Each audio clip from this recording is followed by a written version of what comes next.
بسم اللہ الرحمن الرحیم۔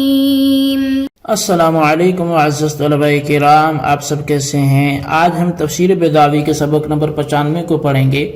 آج کے ہمارے سبق کی عبارت وہو مصدر سمی بہ المفعول للمبالغۃ سے شروع ہوتی ہے، اور آج کے ہمارے سبق کا عنوان ہے لا ریب فیہ۔ آج کے سبق کی عبارت پہلے پڑھیں گے، ترجمہ کرنے کے بعد اس کی وضاحت کی طرف بڑھیں گے۔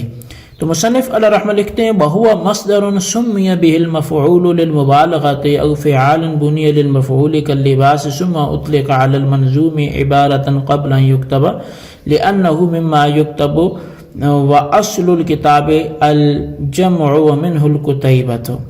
اور لفظ کتاب مصدر ہے، اور شے مکتوب کو مصدر کتاب سے مبالغتاً تعبیر کیا گیا، یا اس میں صفت مبنی للمفعول ہے جیسے لباس ملبوس کے معنی میں ہے۔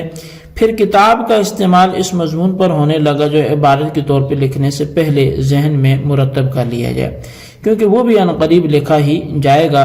اور کتاب کے مادہ کتب کے معنی اکٹھا کرنے کے ہیں، اور کتب سے مشتق کر کے کتیبہ لشکر کو اسی لیے کہتے ہیں کہ اس میں بہت سارے لشکر اکٹھے ہوتے ہیں۔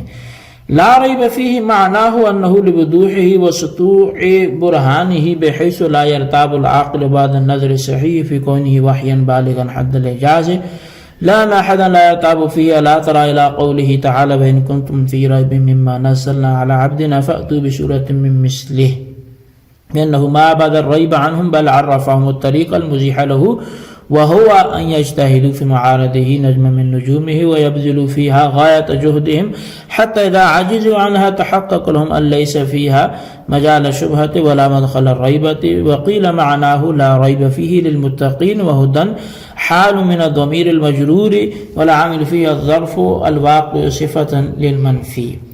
لا ریب فی کے معنی یہ ہیں کہ قرآن حکیم اپنی وضاحت کی وجہ سے اور روشن دلائل کی بنا پر اس درجہ پر فائز ہے کہ صحیح نظر ڈالنے کے بعد کوئی ہوش مند اس کے پیغام میں خدا ہونے اور حد اعجاز تک پہنچے ہوئے ہونے میں شبہ نہیں کر سکتا۔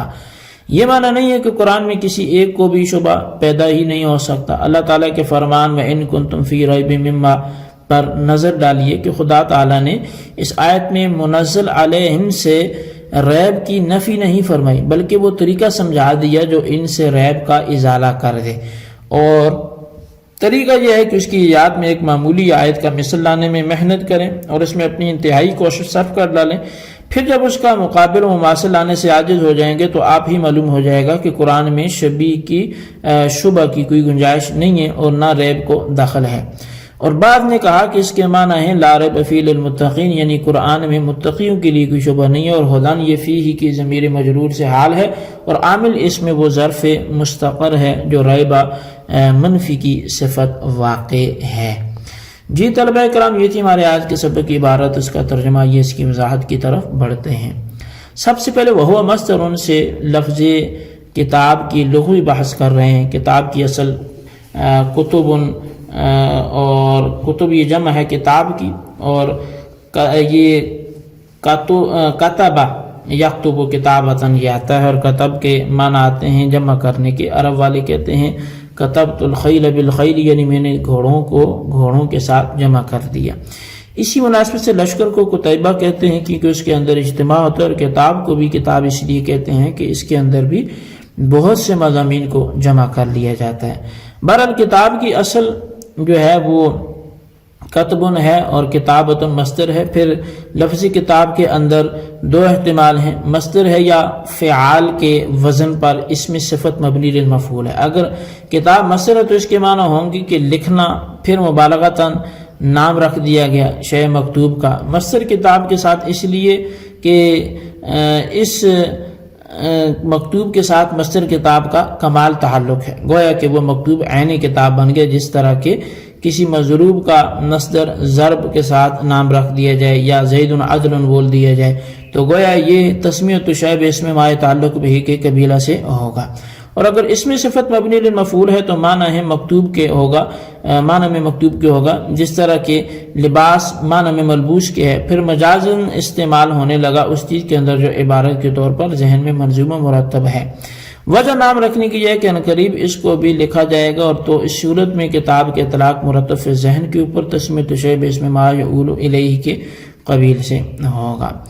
اور لا ریب فیہ قرآن پاک میں کوئی شک نہیں ہے۔ اس موقع پر ایک اعتراض پیدا ہوا، اور اعتراض یہ ہوا کہ جن سے ریب کی نفی کرنا کیسے صحیح ہو سکتا ہے جبکہ شک کرنے والے بہت سے موجود تھے۔ قاضی صاحب نے اس کے جواب دیے۔ پہلا جواب تو یہ ہے کہ یہ لا نفی جنس کے لیے نہیں ہے بلکہ نفی لیاقت کے لیے ہے۔ معنی اس کے یہ ہیں کہ قرآن پاک لائق ریب اور محل ریب نہیں ہے، کیونکہ قرآن پاک اپنے واضح دلائل کی وجہ سے ایسے مقام پر پہنچا ہوا ہے کہ عقل مند آدمی نظر صحیح کے بعد اس کی وحی اور معجز ہونے میں شک کر ہی نہیں سکتا۔ تو محل ریب ہونے کی نفی کرنا جو ہے وہ کسی کے مرتاب ہونے کی نفی کرنا نہیں ہے، کیونکہ قرآن پاک کی دوسری آیت وَإِن كُنتُمْ فِي رَيْبٍ مِّمَّا نَزَّلْنَا عَلَىٰ عَبْدِنَا فَأْتُوا بِسُورَةٍ مِّن مِّثْلِهِ کے اندر اللہ تعالیٰ نے کفار سے ریب کی نفی نہیں فرمائی بلکہ ان کو وہ راہ بتلا دی کہ جو ان کے ریب کو زائل کرنے والی، اور وہ راہ یہ تھی کہ فَأْتُوا بِسُورَةٍ مِّن مِّثْلِهِ کہ تم اس کی مثل کی صورت لے آؤ۔ یہ کہہ کر اس کو اس بات کا چیلنج دیا کہ اس کی معمولی سی صورت کا مثل لانے کی کوشش کریں۔ اب جب کوشش کر کے اس کا مثل لانے سے عاجز ہو جائیں گے تو یہ بات ان کے نزدیک ثابت خود ہی ہو جائے گی کہ قرآن پاک میں شبہ کی کوئی گنجائش نہیں ہے۔ تو حاصل جواب یہ کہ لا ریب فیہ کے اندر قرآن پاک کے محل ریب ہونے کی نفی کرنا نہیں ہے، محل ریب ہونے کی نفی کرنا ہے، جنس ریب کی نفی کرنا مراد نہیں، اور جب جنس ریب کی نفی کرنا مراد نہیں ہے تو پھر اعتراض بھی وارد نہیں ہوگا۔ اور دوسرا جواب یہ ہے کہ ہر شخص سے ریب کی نفی کرنا مقصود نہیں ہے بلکہ بالمخصوص متقین سے نفی کرنا مقصود ہے۔ اس صورت میں متقین جو ہے وہ لا کی خبر ہوگا، اور فیہ میں ضمیر مجرور ذوالحال ہوگی، اور ہدن اس کا حال ہوگا، اور ذوالحال اپنے حال سے مل کر مجرور جار مجرور سے مل کر متعلق کائنن کے ہو کر ریب کی صفت ہوگا، اور ترجمہ یوں ہوگا لا ریب کائنن فی القرآن حال کون القرآن ہادیا للمتقین۔ اور جب خاص طور سے متقین سے ریب کی نفی کرنا ہے تو پھر اس کے منافی نہیں ہے کہ دوسرے غیر متقین نے شک کیا ہو، اور جب منافات نہیں ہے تو پھر اعتراض کرنا بھی صحیح نہیں ہے۔ لہٰذا لا ریب فیہ اپنی جگہ پر درست ہے۔ دوسرے جواب میں جو ترکیب کی گئی ہے اس میں دو اعتراض پھر وارد ہوتے ہیں۔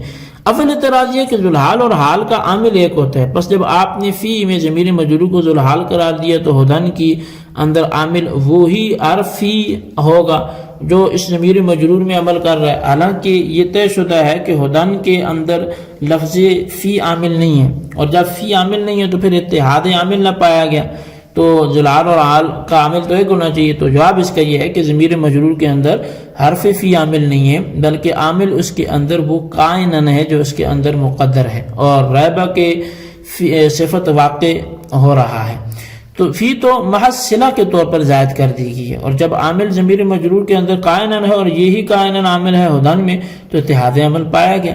دوسرا اعتراض یہ ہوتا ہے کہ ہدن مصدر کو حال قرار دینا درست نہیں ہے، اس لیے کہ اپنے ذوالحال پر محمول ہوتا ہے جو بھی حال ہوتا ہے، اور مصدر کا حمل ذات پر صحیح نہیں ہوتا۔ اس کا وہی مشہور جواب ہے کہ ہدن کا یا تو مبالغتاً حمل ہو رہا ہے یا ہدن معنی میں ہادین کے ہے۔ لا ریب پر وارد ہونے والے اعتراض کا بعض لوگوں نے بہین طور پر بھی جواب دیا ہے کہ ریب کی دو قسمیں ہیں، ایک ہے ثبوت ریب فی الشیء، دوسرا ہے صدور ریب عن الشیء۔ تو لا ریب فی کے اندر ثبوت ریب فی القرآن کی نفی کی گئی ہے، صدور ریب عن الشیء کی نفی نہیں کی گئی۔ تو گویا یہ کہا گیا کہ قرآن پاک کے وحی ہونے میں کوئی شک نہیں ہے۔ اب رہی یہ بات کہ کسی شخص سے ریب صادر ہوا یا نہیں، تو اس کے بارے میں آیت بالکل خاموش ہے، لہذا صدور شک کو لے کر اعتراض کرنا یہ درست نہیں ہے۔ اور اس کی مثال ایسی ہے جیسے کہ ایک خالص سفید چیز کے بارے میں ایک شخص کہتا ہے کہ اس میں کوئی جو ہے وہ زردی نہیں ہے، تو اب اس کے اوپر کوئی شخص اعتراض نہیں کر سکتا کہ بھائی مطلق زردی کی نفی کرنا درست نہیں ہے، کیونکہ یرکان کا مریض اس کو زرد دیکھ رہا ہے، اور اعتراض یہ شخص اس لیے نہیں کر سکتا کہ کہنے والے کا مقصد ثبوت زردی فی الشیء کی نفی کرنا ہے، صدور رؤیت زردی عن الشیء کی نفی کرنا مقصود نہیں ہے۔ تو اب اگر کوئی شخص اس کو زرد دیکھ رہا ہے تو اس کی بیماری کی دلیل ہے، بس ایسے ہی نفس قرآن تو کوئی شک نہیں رکھتا، اس میں تو کوئی شک نہیں ہے، لیکن اگر کوئی شخص اس کے اندر شک کر رہا ہے تو یہ اس کے مرض روحانی کی دلیل ہے۔ اسی وجہ اللہ تعالیٰ نے کفار کے بارے میں فرمایا کہ فی قلوبہم مرض، تو اس لیے بہرحال اس بات کو لے کر اعتراض کرنا یہ درست نہیں ہے اور یہ اعتراض نہیں بن سکتا. جی طلبہ کرام، یہ تھی ہمارے آج کے سبق کی عبارت، اس کا ترجمہ، اس کی وضاحت. اس کو اچھی طرح سمجھیں، اس کے خلاصے کو ضرور اپنے رجسٹر پہ لکھیں. بالخصوص ان سوالات کے جوابات بھی تھے. سوال نمبر 1 یہ ہے کہ قتیبہ کس سے ماخوذ ہے اور اس کا کیا معنی ہے اور یہاں اس کا کیا تعلق ہے ہمارے سبق سے.